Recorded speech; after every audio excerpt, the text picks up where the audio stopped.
तक हम gram positive bacteria के एक्सोटॉक्सिन्स पढ़ रहे हैं। उसमें हमने डिप्थेरिया टॉक्सिन पढ़ा, ठीक है, और क्लोस्ट्रीडियम बैक्टीरिया की डिफरेंट स्पीशीज़ के हमने एक्सोटॉक्सिन्स पढ़े, क्लोस्ट्रीडियम बोचुलिज्म, टेटनाई, डिफिसाइल, ठीक है। अब हम क्लोस्ट्रीडियम परफ्रिंजिस के जो हैं टॉक्सिन्स पढ़ेंगे।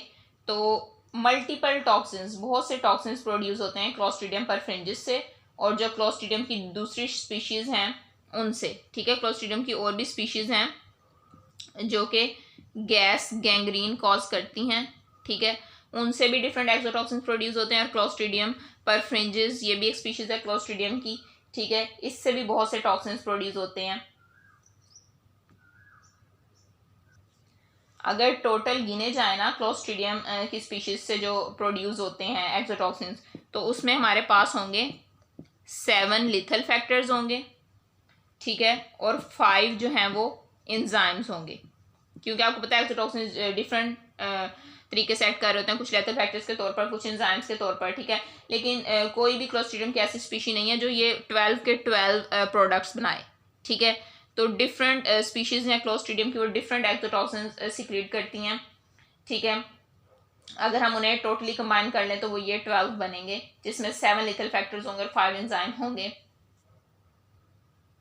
तो ये जो स्पीशी है ना क्लोस्ट्रीडियम की, ये मैंने आपको बताया मल्टीपल टॉक्सिन प्रोड्यूस करते हैं, ठीक है। लेकिन मतलब सारे all the time her species नहीं बना रही होती। कोई क्लोस्ट्रीडियम परफ्रिंजिस की इन 7 लेथल फैक्टर एंजाइम में से कोई एक्सोटॉक्सिन सिक्रीट करेगा और कोई सिक्रीट करेगा, ठीक है।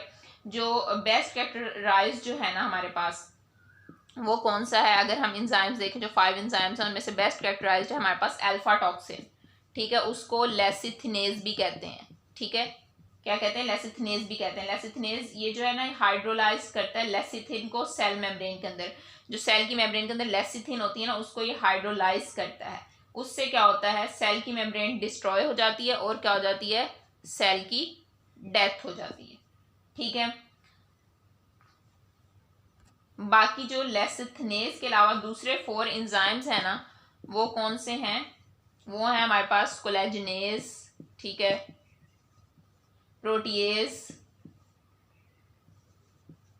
हाइलोरेनिडेज एंड डीएनएज, ठीक है, डीऑक्सीराइबोन्यूक्लियस।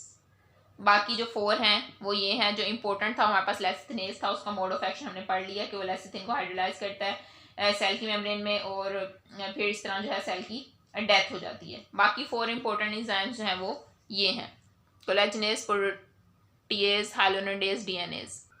बाकी जो 7 लिथल फैक्टर्स हैं ना, वो डिफरेंट हेट्रोजीनियस ग्रुप से बिलोंग करते हैं, ठीक है। लेकिन उनकी एक्टिविटी या तो हिमोलिटिक होती है या फिर वो सेल की नेक्रोसिस कर देते हैं, या उनकी हिमोलिटिक एक्टिविटी होती है या नेक्रोटाइजिंग एक्टिविटी होती है। लेकिन वो हेट्रोजीनियस ग्रुप से बिलोंग करते हैं। डिफरेंट 7 लिथल फैक्टर्स जो है डिफरेंट हेट्रोजीनियस ग्रुप से बिलोंग करते हैं, तो हम इनको सेपरेटली डिस्कस नहीं करेंगे, ठीक है।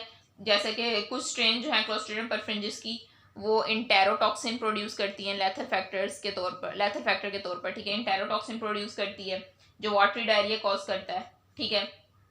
और उसका जो इंटेरोटॉक्सिन का मोड ऑफ एक्शन क्या होता है? वो बिल्कुल सुपर एंटीजन की तरह होता है, जैसा कि स्टेफाइलोकोकस ऑरियस का जो इंटेरोटॉक्सिन है वो वर्क कर रहा होता है एज ए सुपर एंटीजन, बिल्कुल उस तरह। जब स्टेफाइलोकोकस ऑरियस हम पढ़ेंगे तो फिर आपको समझ आ जाएगी कि उसका इंटेरोटॉक्सिन कैसे सुपर एंटीजन के तौर पर ऐड कर रहा होता है। बिल्कुल उसी तरह क्लोस्ट्रीडियम परफ्रिंजिस का इंटेरोटॉक्सिन जो है वो ऐड कर रहा होता है एज ए सुपर एंटीजन और कॉज करवा रहा होता है वाटरी डायरिया।